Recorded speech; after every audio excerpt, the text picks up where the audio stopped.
wars going on. How did angels fight against the hostile polytheists at Badr? Ah, interesting. Es muy interesante. You see, let's take this question first, people.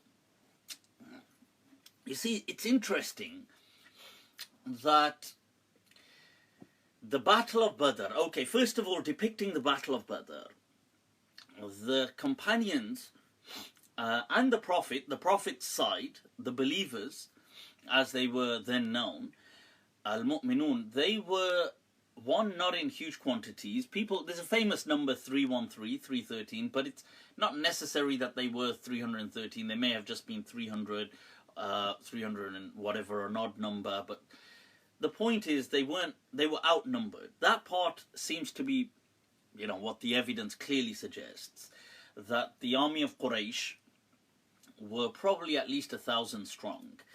And the believers did not want to engage in any kind of warfare.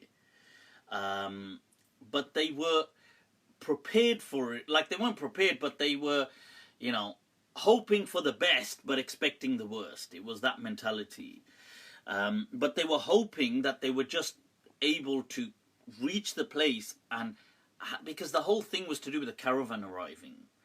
And they didn't want it to be intercepted by the Quraysh before they could get to the caravan.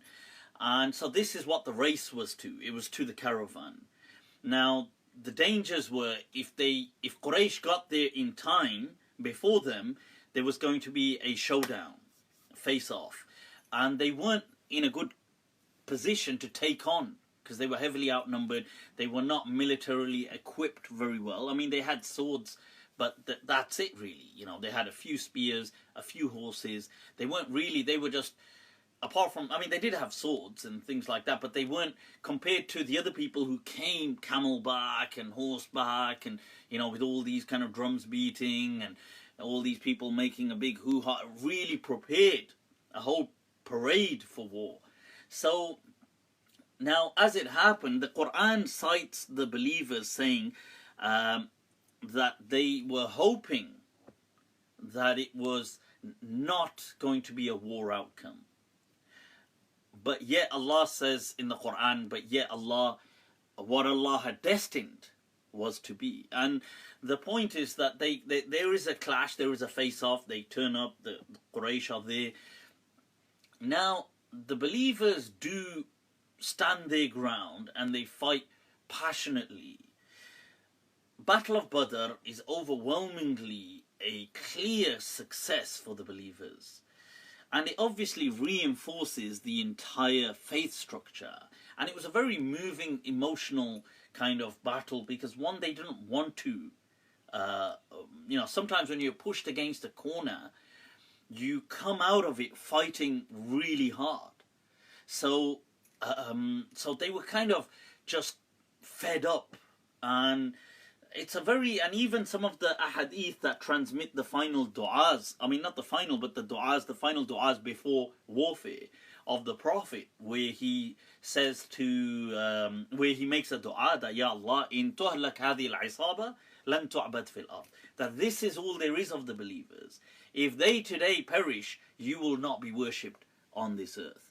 It's as simple as that. And it is an amazing, very emotional kind of event that takes place. Now, later on, you see, Allah describes in the Quran that they were reinforced and assisted with angelic help. Now, is this literary usage, or is this actual physical descriptions?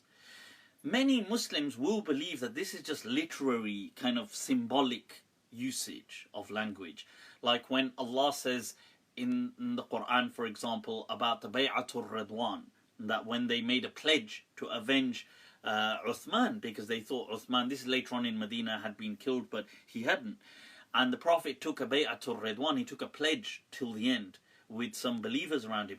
And Allah says, وَيَدُ اللَّهِ فَوْقَ أَيْدِيهِمْ. You know, they put their hands on top of you, and Allah placed His hand above their hand. Now this, nobody believes that to be literal. They all take that to be kind of symbolic usage to mean that God is with you.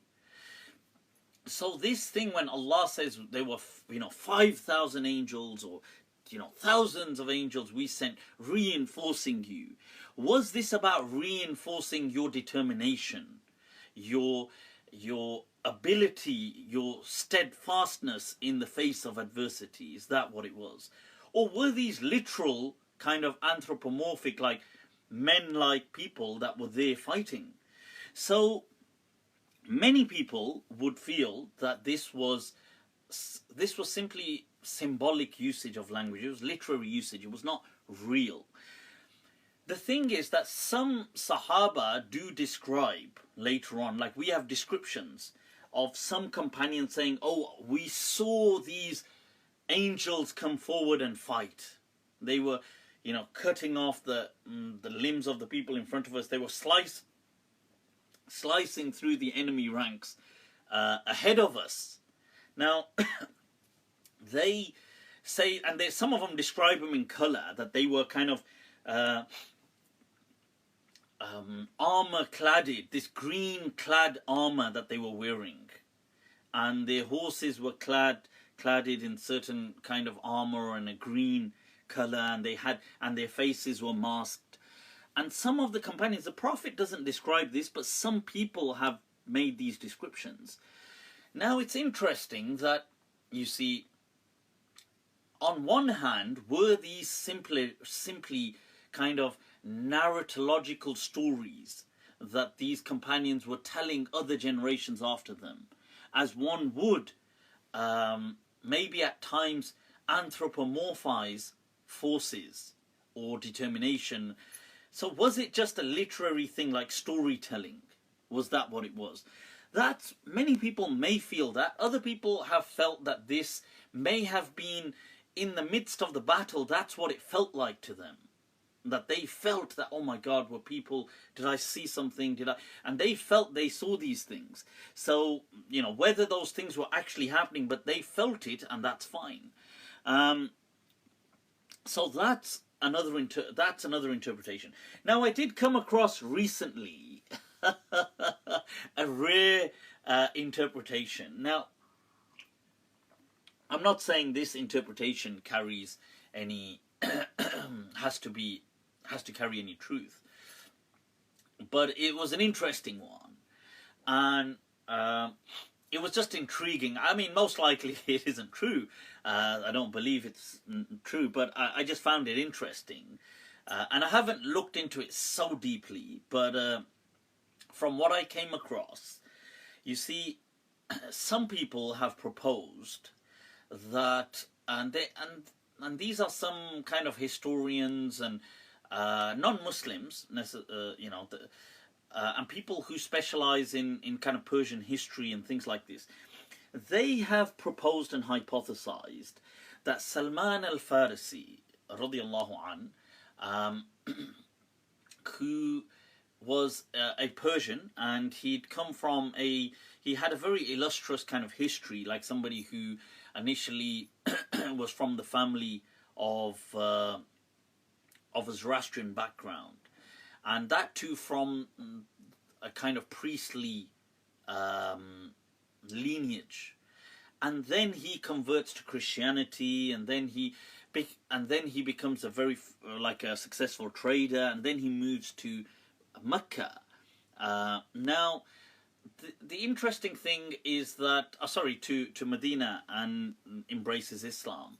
Now, the interesting thing is that these people feel that Salman AlFarsi was originally sent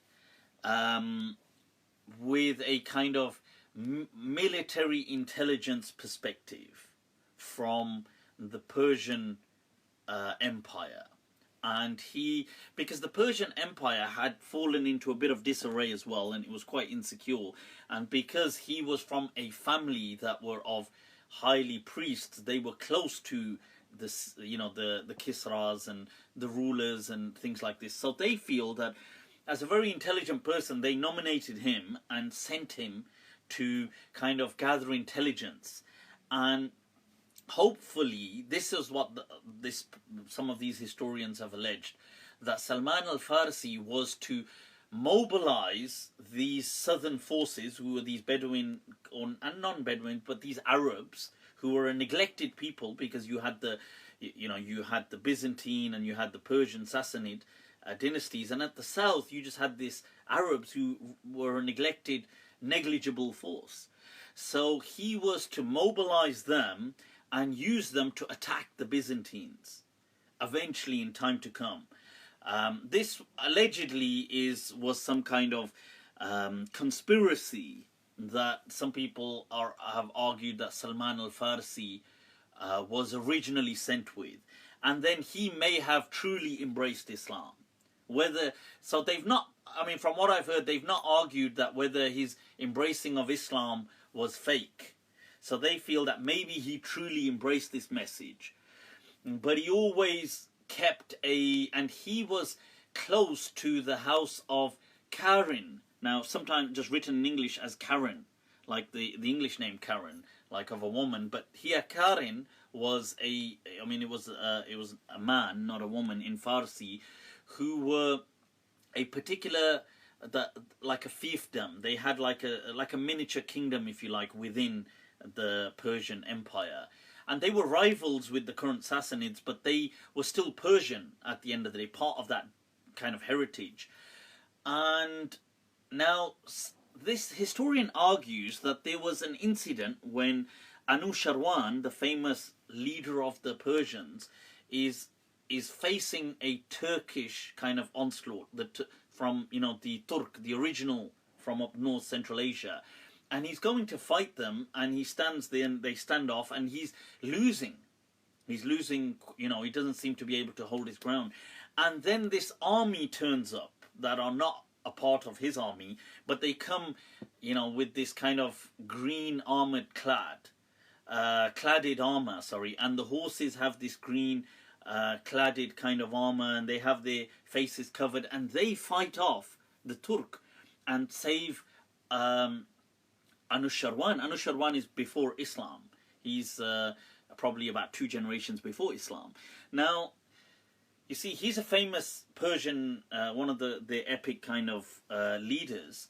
So he then, at the end of the battle, once they've won, allegedly gets these people and manages to kind of encircle them, and he forces them to own up to who they are. And they are from the household.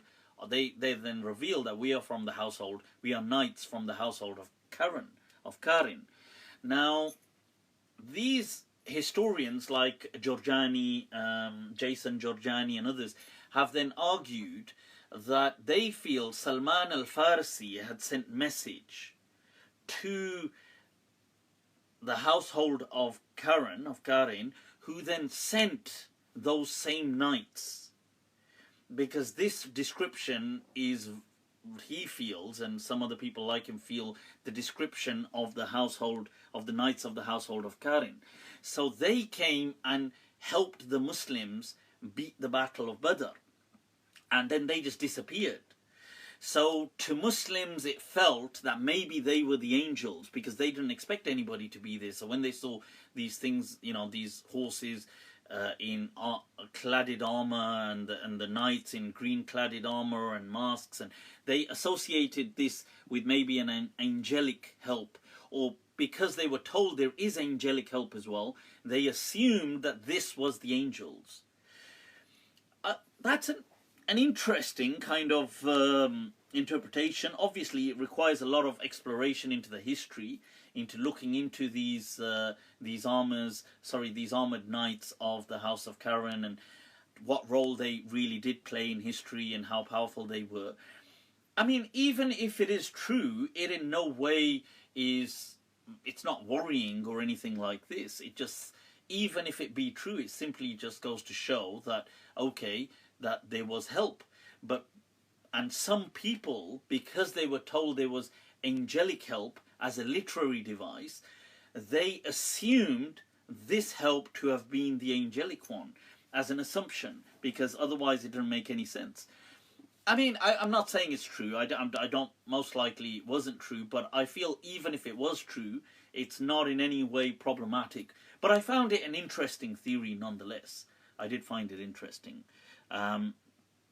Cool. So I hope that's broadened some research horizons for some of you out there.